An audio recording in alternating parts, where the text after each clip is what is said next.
Hello student, स्वागत है आपका आईसीटी वर्चुअल क्लासेस में। मैं हूं कविता, आपकी बायो टीचर। उम्मीद करती हूं आप सभी अच्छे होंगे और स्वस्थ होंगे। क्लास हम अपना चैप्टर कंटिन्यू करेंगे जिसका नाम है ह्यूमन रिप्रोडक्शन।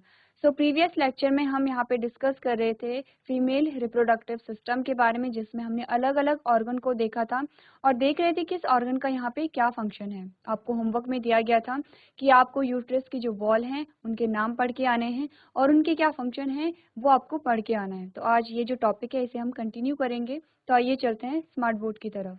चलिए, क्लास बात कर रहे थे यहाँ पे रिप्रोडक्टिव सिस्टम के बारे में, जिसमें हमने पहले मेल रिप्रोडक्टिव सिस्टम के बारे में बात की थी और हम बात कर रहे थे फीमेल रिप्रोडक्टिव सिस्टम के बारे में। तो ये जो स्ट्रक्चर होते हैं, जो रिप्रोडक्टिव सिस्टम होता है, इनमें अलग अलग ऑर्गन पाए जाते हैं, जिनमें प्राइमरी ऑर्गन पाया जाता है।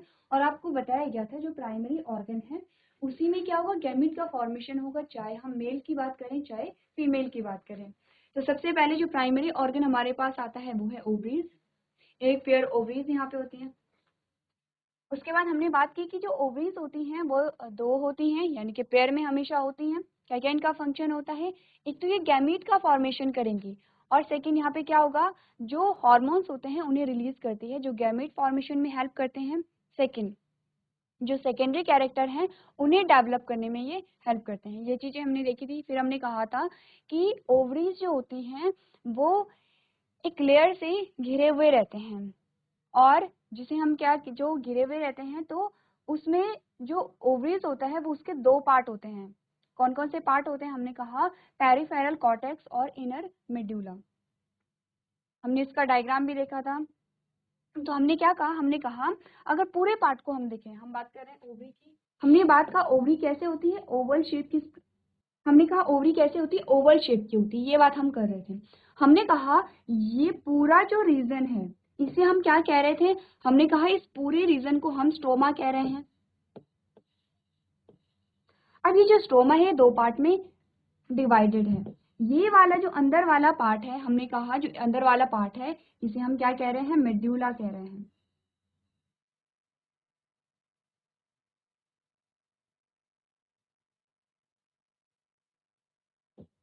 ये है मेड्यूला, और मेड्यूला के बाहर जो पार्ट है उसे हमने क्या कहा, कॉर्टेक्स कहा। ये बात क्लियर है। फिर हमने कहा ये जो स्टोमा है, जो पूरा पार्ट स्टोमा है, ये जो एपिथेलियम होती है, एपिथेलियम सेल से ये कवर होता है। इस प्रकार से हमने कल डायग्राम इसका देखा था।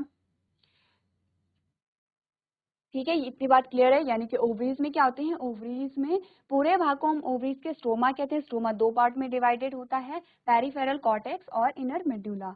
ठीक है, उसके बाद हमने कहा जो स्टोमा है वो एक लेयर से घिरा हुआ रहता है, एपिथेलियम लेयर से ये क्या होता है, कवर रहता है, जो उसे प्रोटेक्शन प्रोवाइड करती है। ये बातें हमने ओवरीज के बारे में की थी। नेक्स्ट हम बात कर रहे थे ओविडक्ट के बारे में, यानी कि फैलोपियन ट्यूब के बारे में। ओविडक्ट को फैलोपियन ट्यूब भी कहा जाता है। अब जो फैलोपियन ट्यूब है इसके अलग अलग पार्ट हमने देखे थे। देखिए, सबसे पहले तो क्या होता है, जो ओविडक्ट है यानी कि फैलोपियन ट्यूब है, ये ओवरीज से सबसे नजदीकी पार्ट होता है। इस प्रकार से हमने देखा था।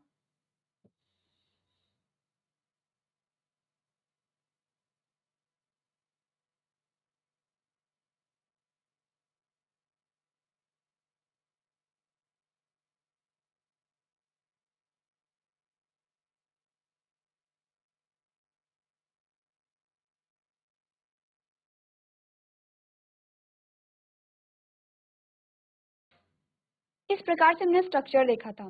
तो हमने क्या कहा, यहाँ पे होती है ओवरी। ये क्या है, ओवरी है। और ये पूरा पोर्शन जो है वो है फैलोपियन ट्यूब का। तो फैलोपियन ट्यूब में अलग अलग यहाँ पे स्ट्रक्चर आते हैं। सबसे पहला आता है इनफंडिबुलम। ये हमारा इनफंडिबुलम है।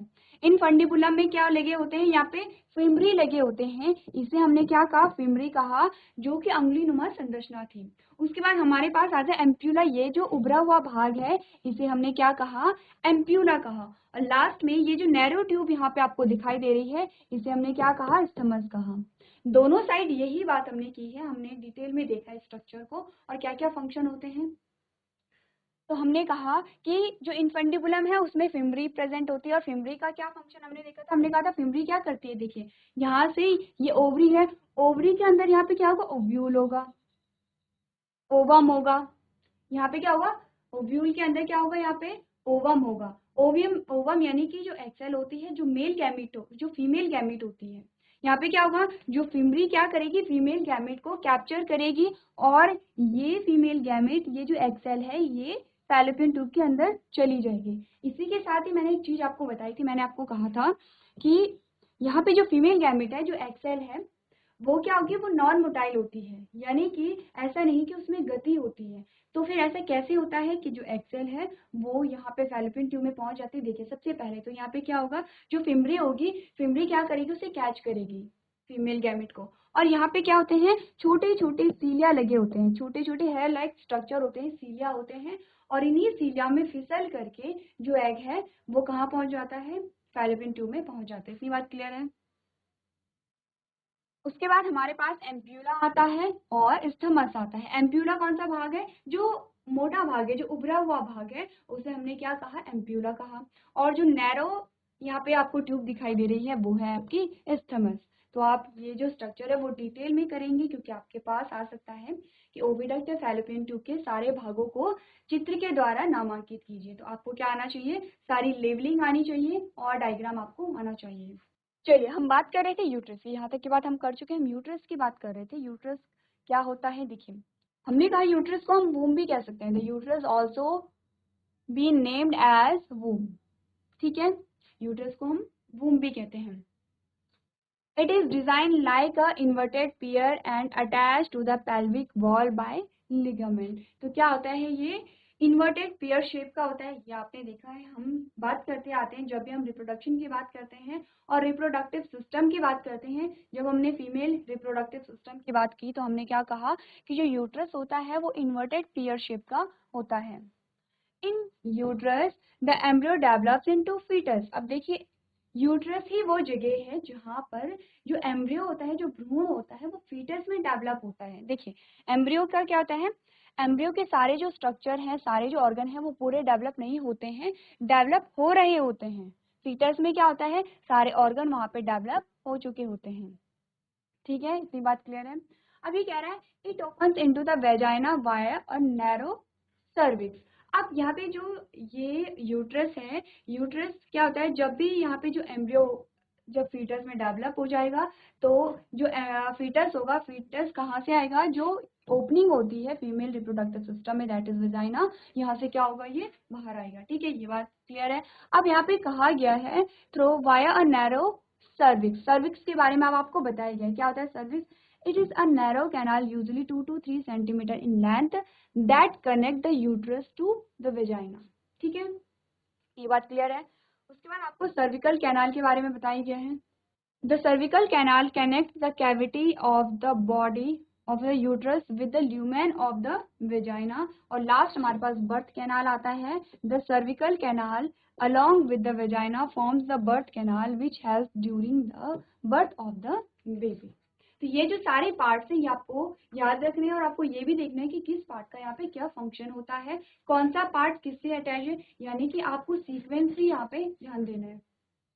चलिए, इसके बाद हमारे पास आते हैं एक्सटर्नल फीमेल जेनिटेलिया। क्या क्या यहाँ पे आता है, देखिए the main external female genitalia of the female reproductive system consist of mons pubis, labium majora, labia minora, hymen and clitoris. ये सारे क्या होते हैं, एक्सटर्नल फीमेल जेनिटेलिया होते हैं। इसके बाद हम बात करेंगे यहाँ पे जो यूट्रस होता है और यूट्रस की वॉल कौन कौन सी होती है। इससे पहले आपके पास आता है फीमेल रिप्रोडक्टिव सिस्टम। ध्यान से देखिए क्या क्या पार्ट अभी तक हमने यहाँ पे पढ़े हैं। हमने यहाँ पे ओवरी के बारे में पढ़ा है। हमने कहा क्या होते हैं, एक पेयर ओवरी का होता है, यानी 2 ओवरी प्रेजेंट होते हैं। फिर हमने बात की है यहाँ पे किसकी, फैलोपियन ट्यूब की। फैलोपियन ट्यूब के अलग अलग पार्ट्स के बारे में हमने बात की है।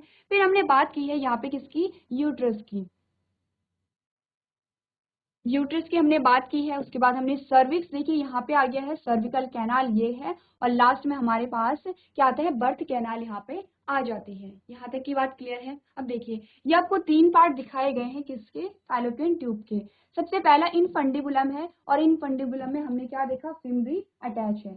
अब यही फिमरी क्या करती है, यहाँ से देखिए, यही फिमरी क्या करेगी, जो ओवरी है, ओवरी से जो एग सेल है उसे लेगी यहाँ पर, और ये जो एग सेल है ये एक सेल जब यहाँ पे आ जाएगा तो फैलोपियन ट्यूब में छोटे छोटे यहाँ पे क्या होंगे, सीलिया होंगे, जो कि यहाँ पर चला जाएगा एम्प्यूला वाले पोर्शन में। ठीक है, ये बात क्लियर है।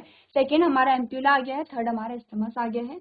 जो इस प्रकार से नैरो ट्यूब है उसे हम क्या कहते हैं, स्थमस कहते हैं। तो ये जो डायग्राम है ये आपको बनाना है। तो अब हम बात कर रहे थे यूट्रस की, और यूट्रस के वॉल की क्या क्या होती हैं। तो हमने क्या कहा, the wall of uterus has a 3 layers of tissue. यहाँ पे 3 लेयर्स होती हैं। कौन कौन सी होती हैं, इंपॉर्टेंट है, आपको ये ध्यान में रखनी है। पहली है पेरीमीट्रियम आता है, मायोमीट्रियम आता है और एंडोमीट्रियम आता है। क्या क्या फंक्शन होते हैं इनके देख लेते हैं। पेरीमीट्रियम तो क्या होगी, सबसे एक्सटर्नल मेम्ब्रेन होगी। ठीक है, यहाँ पे आपको दिए गए हैं नाम। सबसे पहले पेरीमीट्रियम क्या कह रहा है कि सबसे आउटर जो पार्ट है, सबसे आउटर जो लाइनिंग है उसे हम क्या कह रहे हैं, पेरीमीट्रियम कह रहे हैं। सेकेंड हमने बात की है मायोमीट्रियम की। तो मायोमीट्रियम क्या होगा, देखिए ये है मायोमीट्रियम यानी मिडिल पोर्शन है। अब ये पेरीमीट्रियम के अंदर वाला पोर्शन है। तो कह रहा है middle thick layer of smooth muscles which exhibit strong contraction during delivery of baby. अब ये क्या कह रहे हैं, देखिए जो यूट्रस है, यूट्रस में ही हमने क्या कहा, जो एम्ब्रियो है, जो भ्रूण है, वो फीटस में डेवलप हो रहा है। क्या बात की हमने, देखिए अगर हम बात करें यहाँ पे फर्टिलाइजेशन की, तो क्या होता है फर्टिलाइजेशन में, यहाँ से जो एग सेल है वो यहाँ पे जाएगी, और ये इस रूट से जो स्पर्म है वो भी यहाँ पे, यानी कि मेल और फीमेल गैमेट यहाँ पे आ गए हैं। ये बात क्लियर हो गई है। और जब यहाँ पे आए तो फर्टिलाइजेशन की प्रोसेस यहाँ पे हो गई है, हो गई। अब जाइगोट यहाँ पे बना, जाइगोट में यहाँ पे डेवलपमेंट हुए। अब ये जो जाइगोट है इसमें डेवलपमेंट के बाद ये यहाँ पे इम्प्लांट हो जाएगा इस प्रकार से अंदर की ओर, या तो इधर की साइड होगा या इधर की साइड होगा, कहीं भी यहाँ पे हो सकता है। इम्प्लांट हो गया है। अब यहीं पे क्या होगा, इसका डेवलपमेंट स्टार्ट होगा, यानी जो एम्ब्रियो बनेगा, एम्ब्रियो से फीटस यहाँ पे बनेगा। ठीक है, अब ये कह रहा है जो मायोमीट्रियम होती है, ये जो आपको अंदर की जो लाइनिंग दिखाई दे रही है, ये वाली जो लाइनिंग होती है, ये क्या करेगी, ये कॉन्ट्रैक्शन क्रिएट करती है। जब यहाँ पे जो फीटस है वो फुली डेवलप हो जाएगा, और जब यहाँ पे डिलीवरी का टाइम आता है तो क्या होगा, जो मायोमीट्रियम होती है वो कॉन्ट्रैक्ट करती है। कॉन्ट्रैक्ट करेगी तो क्या होगा, जो फीटस है वहां पे वो बर्थ कैनाल की ओर बढ़ने लगेगा। ये बात क्लियर है, आपको फंक्शन याद रखना है। लास्ट हमारे पास आता है एंडोमेट्रियम। एंडोमेट्रियम आपको कौन सी, ये जो आपको जिगजैग लाइक स्ट्रक्चर दिखाया गया है ये आता है एंडोमेट्रियम। ठीक है, तो क्या बताया गया इसके बारे में, line the uterine wall and undergo cyclic changes during the menstrual cycle. अब जब देखिए आपने एंडोमेट्रियम का नाम सुना होगा, जब भी हमने मेंस्ट्रुएशन के बारे में पढ़ा है तो हमने एंडोमेट्रियम के बारे में पढ़ा है। देखिए क्या होगा यहाँ पे, जब भी यहाँ पे ओव्यूलेशन की प्रोसेस होती है, हमने क्या कहा था 28 डेज की साइकिल होती है। इसमें क्या होगा, यहाँ पे मेल गैमेट का फॉर्मेशन होता है, और जो मेल गैमेट है इसमें क्या होता है 28 डेज की साइकिल होती है, और इसमें क्या होता है फीमेल गैमेट का फॉर्मेशन होता है। ठीक है, फीमेल गैमेट का फॉर्मेशन होगा, यानी कि एग का यहाँ पे क्या होगा, प्रोडक्शन होगा। और यहाँ पे इस प्रोसेस को हम क्या कह रहे हैं, ओव्यूलेशन कह रहे हैं। ठीक है, ओव्यूलेशन जब होगा इस दौरान यहाँ पे जो एंडोमेट्रियम है इस लेयर का भी फॉर्मेशन होगा। ये जो इस प्रकार की लेयर हमें दिखाई दे रही है इस लेयर का भी फॉर्मेशन होता है। क्यों इस लेयर का फॉर्मेशन हो रहा है, देखिए जब फर्टिलाइजेशन के बाद जब जाइगोट बनेगा, जाइगोट में डेवलपमेंट होंगे, यानी कि क्या होगा, सिंगल सेल स्टेज से यहाँ पे जो सेल है सेल इंक्रीज होने लगेंगी। तो उसके बाद जब इम्प्लांटेशन होगा और वो वहाँ पे जब यूट्रस में आएगा, तो उसके बाद वो जो एम्ब्रियो होगा, जो डेवलपिंग एम्ब्रियो है, उसे नरिशमेंट प्रोवाइड करने के लिए कौन होगा, यहाँ पे एंडोमेट्रियम होगी। तो एंडोमेट्रियम क्या कर रही है, उसे जो यहाँ पे एम्ब्रियो होगा उसे पोषण प्रदान करने के लिए, नरिशमेंट प्रदान करने के लिए यहाँ पे क्या होगी, इंपॉर्टेंट होगी। तो यहाँ पे पूरी तैयारी चल रही है।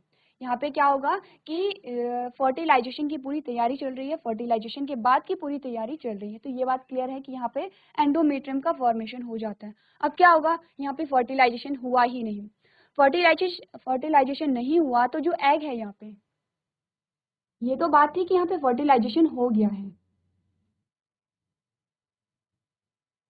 अब यहाँ पे फर्टिलाइजेशन हुआ ही नहीं तो ये जो एग है ये क्या होगा, रिमूव हो जाएगा यहाँ से। ठीक है, जब ये एग रिमूव होगा तो एंडोमेट्रियम का कोई काम ही नहीं है, क्योंकि यहाँ पे जाइगोट बना ही नहीं, यहाँ पे एम्ब्रियो बना ही नहीं, तो एंडोमेट्रियम का कोई काम यहाँ पे नहीं रह जाएगा और एंडोमेट्रियम क्या होगी, इस एग सेल के साथ रिमूव हो जाएगी, जिसे हम क्या कहते हैं, मेंस्ट्रुएशन कहते हैं। तो यहाँ पे एंडोमेट्रियम का बहुत इंपॉर्टेंट रोल होता है किसमें, मेंस्ट्रुअल साइकिल में। तीनों लेयर आपको याद रखनी है और इनके फंक्शन भी आपको याद रखने हैं। चलिए अब बात करेंगे यहाँ पे oogenesis की। तो oogenesis क्या होती है, formation of female gamete is known as oogenesis। तो oogenesis जैसे कि हमने कहा, गैमेटोजेनेसिस हम कंबाइनली कह रहे थे, अगर फीमेल गैमेट बन रही है तो oogenesis हम कह रहे हैं। oogenesis में क्या क्या प्रोसेस होती है पढ़ लेते हैं। अभी कहा the process of formation of a mature female gamete known as oogenesis, ठीक है, यानी कि फीमेल गैमेट के फॉर्मेशन की जो प्रोसेस होती है उसे हम oogenesis कह रहे हैं।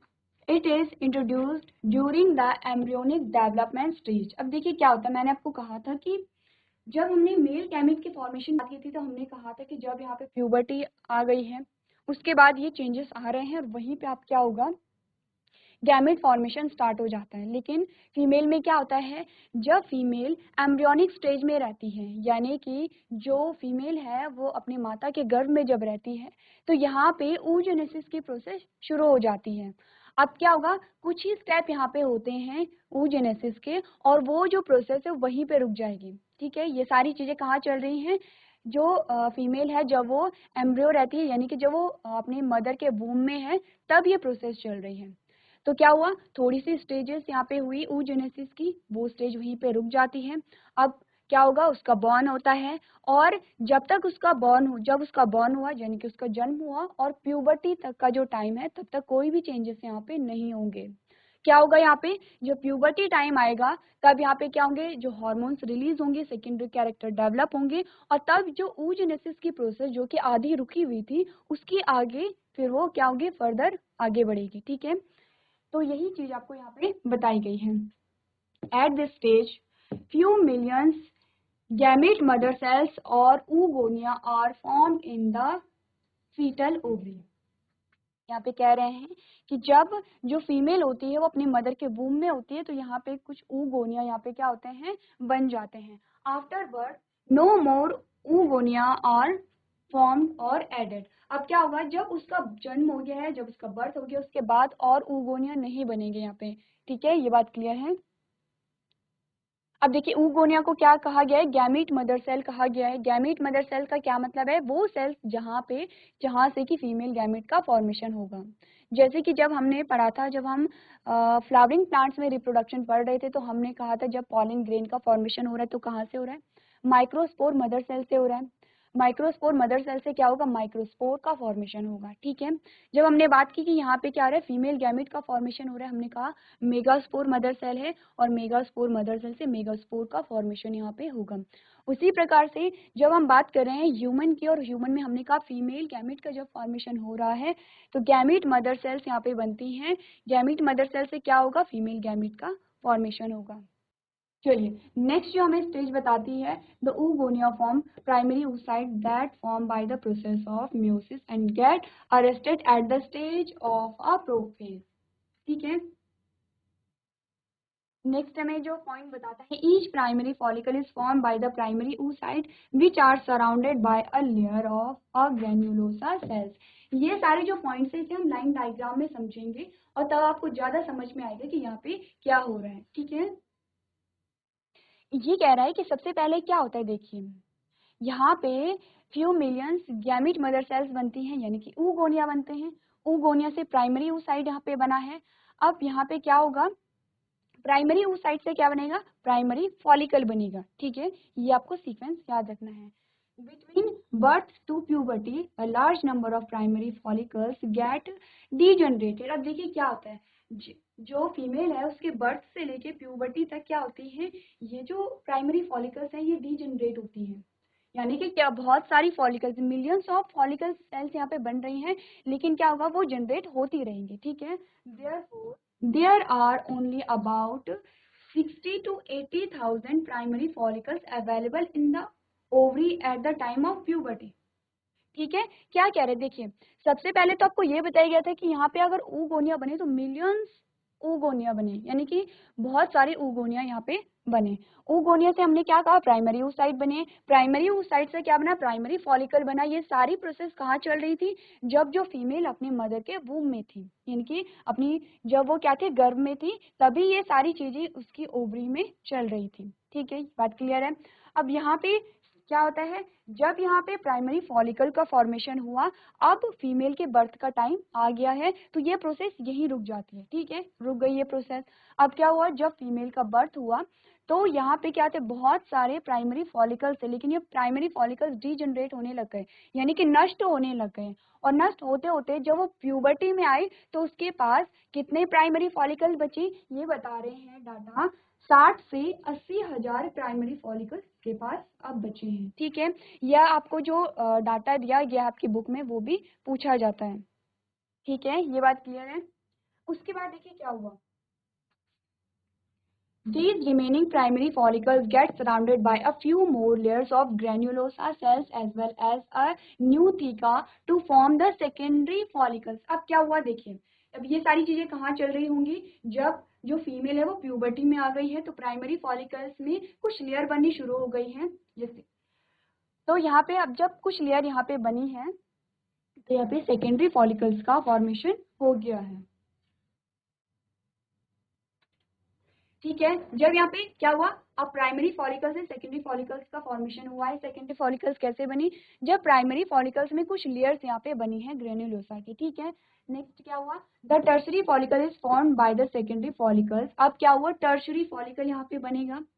It is characterized by the presence of fluid filled space called antrum and 2 layers of theca. अब देखिए यहाँ पे क्या हुआ, सबसे पहले हमने बात की प्राइमरी फॉलिकल्स की, प्राइमरी फॉलिकल्स में कुछ लेयर्स यहाँ पे बनी है ग्रेन्युलोसा की, और थीका यहाँ पे क्या हुआ है, ऐड हुआ है, इसे हमने सेकेंडरी फॉलिकल कह दिया। सेकेंडरी फॉलिकल में भी कुछ चेंजेस आए और यहाँ पे क्या हुआ, एंट्रियम का फॉर्मेशन हो गया है, और यहाँ पे थीका की 2 लेयर बन गई है। पहले थीका की 1 लेयर थी, अब थीका की 2 लेयर बन गई है, एंट्रियम का फॉर्मेशन हो गया है। हमने कहा टर्शरी फॉलिकल यहाँ पे बन गई है। The layers of theca are arranged into 2 layers, inner theca। तो हमने क्या कहा, जो थीका थी वो 2 लेयर में अरेंज हो गई हैं।